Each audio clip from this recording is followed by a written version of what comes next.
In the early years of the 2000s, the name Karl Breen circulated through West Dublin in hushed tones. People didn't speak of him loudly.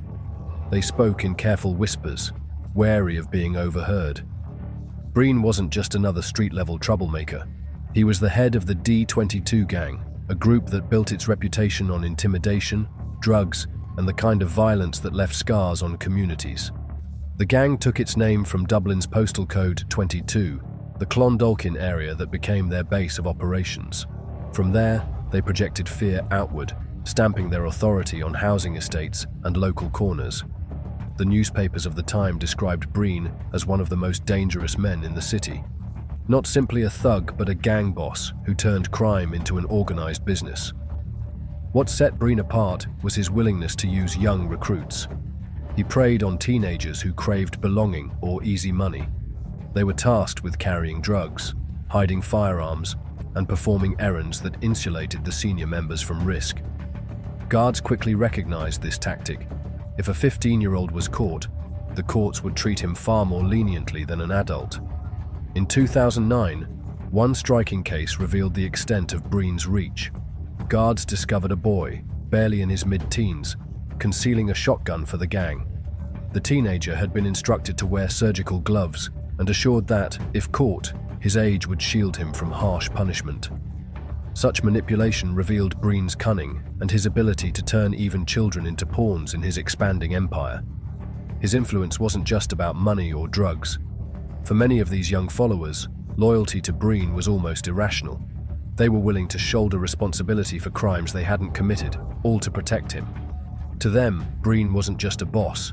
He was someone worth sacrificing for. Karl Breen's rise did not happen overnight.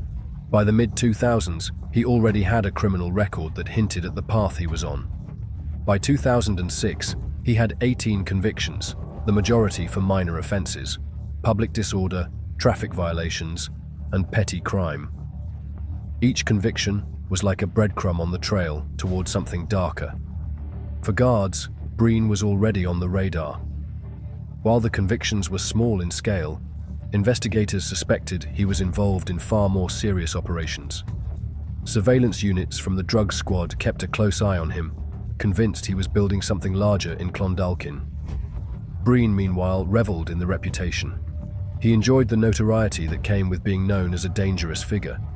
He wore the fear of others like a badge of honor, and the profits from drug dealing only inflated his ego. But the same reputation that made him feared also made him a target, both for rivals and for law enforcement. As the years progressed, it was clear Breen was balancing on a knife edge. The more power he gained, the more unstable his position became. It would take only a single moment of recklessness to change the course of his life forever. That moment came on New Year's Eve 2005. Breen had gathered with 4 other couples at Jury's Croke Park Hotel, just north of Dublin's city centre, to celebrate the arrival of 2006. The group checked into the hotel with high spirits. Expensive champagne flowed freely, 5 bottles of Moët ordered over the course of the night, and cocaine was also consumed. The evening was intended as a display of excess, a chance for Breen and his circle to indulge in luxury. At first, the atmosphere was festive. CCTV footage from the hotel later showed Breen and his close friend, Martin McLoughlin, a 21-year-old, embracing as they rang in the new year. For onlookers, they appeared inseparable, but as the night wore on, alcohol and drugs shifted the mood. The celebration gave way to tension. Words were exchanged, and an argument erupted between Breen and McLoughlin. What was said in those heated moments remains unclear, but the outcome was devastating. In the middle of the shouting and chaos, Breen pulled a knife. In a sudden violent burst, he stabbed McLoughlin 3 times. Friends watched in shock as a party that had begun in laughter collapsed into horror.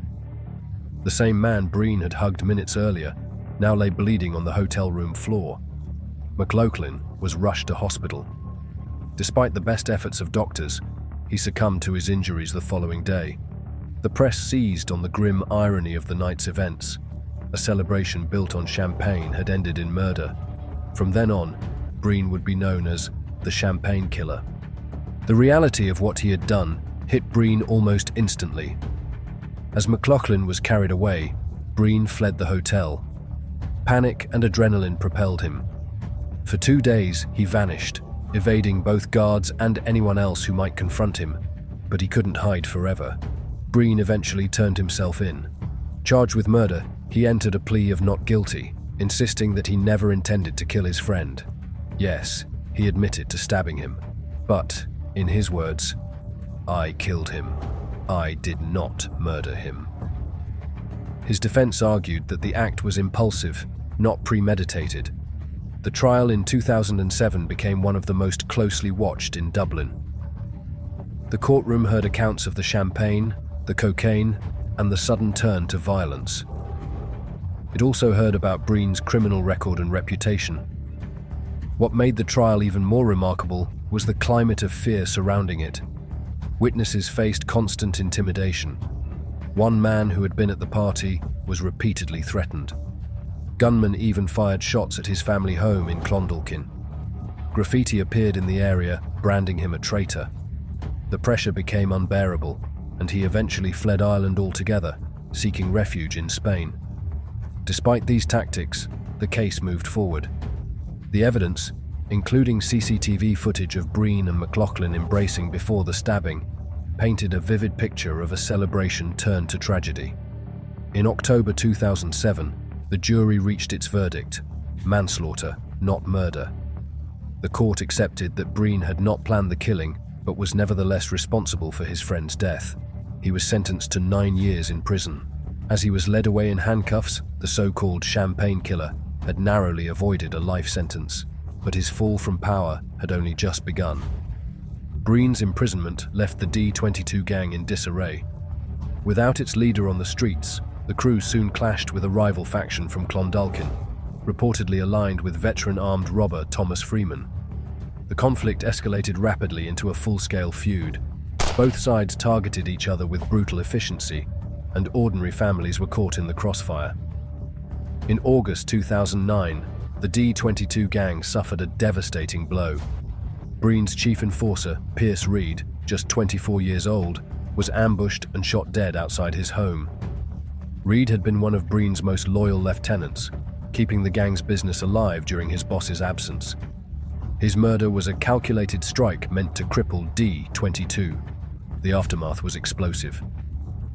In the rush for revenge, gunmen opened fire on the wrong home in Clondalkin, spraying bullets into the residence of an innocent family. Another house, also belonging to civilians, was firebombed with a pipe bomb. These mistaken attacks shocked the community and sparked outrage. Even Reid's funeral was not spared from disrespect. Rival gang members climbed onto the roof of the church where the service was to be held and scrawled graffiti in giant letters: D22 infamous rats. It was a message of mockery, delivered at the most sensitive of moments. From his prison cell, Breen could only watch as his empire fractured. His gang was losing strength, rivals were mocking their power, and younger groups were rising to fill the void. Inside prison, Breen showed no signs of remorse or reform. Guards and prison staff regarded him as a continuing danger. He was twice caught with smuggled mobile phones, evidence that he was still trying to direct operations from behind bars.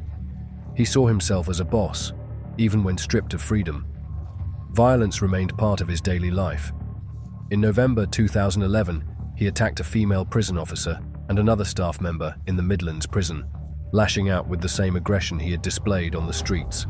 Disciplinary measures followed, but the incident cemented his reputation as a violent, unrepentant inmate. His criminal history outside prison also resurfaced. Back in 2003, Breen had been linked to illegal dogfighting, a vicious underground sport where pit bulls were forced to battle while bets were placed. Although his conviction was later overturned on appeal, the episode provided another glimpse into the cruelty that characterized his world. By the time Breen neared the end of his sentence, the underworld he once controlled had changed. Rivals dominated the drug trade in Clondalkin, and his old gang had splintered. In late 2014, after serving around 7 years of his 9-year term, Breen walked free. But the empire he hoped to reclaim was gone. At 34, Karl Breen re-entered society weakened and mistrustful. He expected to step back into his old role, But the Dublin underworld had moved on without him. The D22 gang was effectively finished, and Breen found himself sidelined. Many of his former associates kept their distance. He was isolated, paranoid, and increasingly unstable. Instead of commanding soldiers on the streets, he drifted between hotels and rented apartments, often under false names. He did have company, small-time criminals from Athlone, men he had befriended in prison.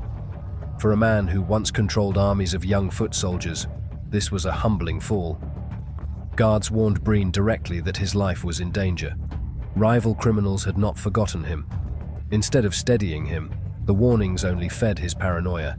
He barricaded his doors, lived in hiding, and constantly looked over his shoulder. Yet he couldn't resist showing defiance.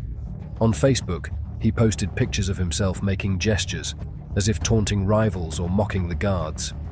In one angry rant, he accused the police of trying to kill him in the past, claiming only a witness had prevented them.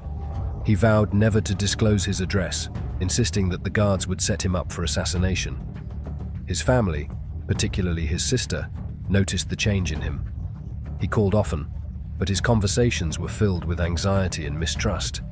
They worried he was unraveling under the weight of his past. On the evening of February 2nd, 2015, Breen's sister and her partner went to his apartment in the Tolka Valley complex on Finglas Road. He had not answered calls all day, and concern was mounting. When they forced their way inside, they found him dead. The apartment door had been barricaded from within, and prescription tablets were scattered around the room. Forensic examiners determined there was no foul play. Karl Breen, once one of the most feared men in Dublin, had died of a drug overdose at just 34 years old. News of his death spread quickly. Many in the city had expected him to die violently, gunned down by rivals. Instead, his end was quiet, lonely, and self-inflicted. Karl Breen's story traced a familiar gangster's arc, from petty offenses to gang leadership to imprisonment, and finally to an early grave. His nickname, the Champagne Killer, captured the contradictions of his life, luxury intertwined with brutality. He relished the notoriety, but notoriety drew enemies. He commanded loyalty, but loyalty dissolved as his empire collapsed. In the end, he died not in a blaze of gunfire, but in silence behind a barricaded door. For Dublin, his life and death remain a stark reminder of where the gangster's path leads, prison or the grave. Karl Breen found both. That is it for today's video. What is your thoughts on today's topic? Let us know in the comments section below, and I will see you on the next video. Next time.